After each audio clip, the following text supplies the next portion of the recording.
অক্ষত যেভাবে কাফনের কাপড় দিয়ে আমরা রাখছি, ঠিক করে ওই কাফনের কাপড় একটু ফুটাও হয় নাই, কোনো দাগ পড়ে নাই, কিচ্ছু নাই।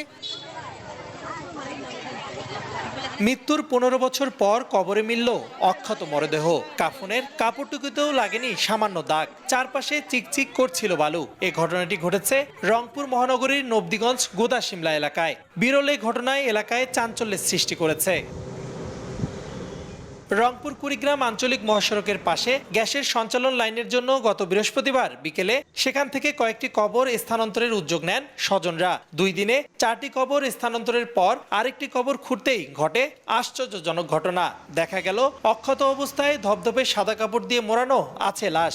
2009 সালে সেখানে দাফন করা হয়েছিল মরহুম আব্দুস সামাদকে। দ্বিতীয়বার স্বচক্ষে অবিকল অভিভাবককে দেখতে পারায় অবাক মরহুমের স্বজনসহ পুরো গ্রামবাসী।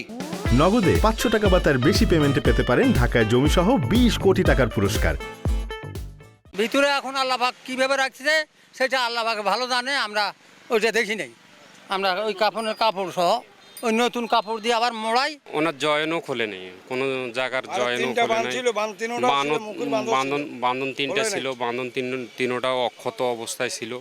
কোনো জিনিস কোনো ক্ষয়ক্ষতি হয়নি, কোনো নষ্ট হয়নি। কবর যখন খোঁড়ার পরে ওনার কাপড়টা পরিষ্কার ছিল, কোনো সিরা ছিল না, নষ্ট ছিল না, ভালোই ছিল। উনি অনেক বয়সে মারা গেছে, উনি 105 বছরে মারা গেছে। খোড়নের কাজে হোক বা গভর্নমেন্টের জায়গাটা লাগবে এই কারণে হোক, এর কারণে আমাদের পুনরায় জায়গা ছিল, ওই জায়গাটাতে কবরগুলান অল্টার করছে। এখন আমার নানাকে অক্ষত অবস্থায় পাওয়া গেছে, আলহামদুলিল্লাহ। এ ধরনের ঘটনা অস্বাভাবিক নয় বলছেন ইসলামী চিন্তাবিদরা।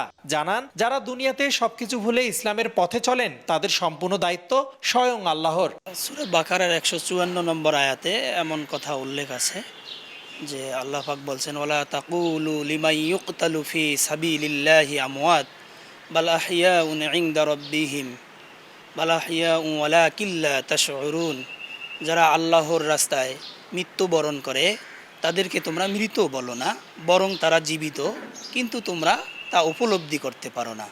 কাজেই আল্লাহর রাস্তায় যদি কেউ মৃত্যুবরণ করে তারা কবরেও জীবিত, এটা আল্লাহ পাকের ঘোষণা। 105 বছর বয়সে নিজ বাড়িতে ইন্তেকাল করেছিলেন আব্দুস সামাদ। পেশায় কৃষিকাজের সাথে জড়িত ছিলেন তিনি। রেদওয়ান হিমেল, সময় সংবাদ, রংপুর।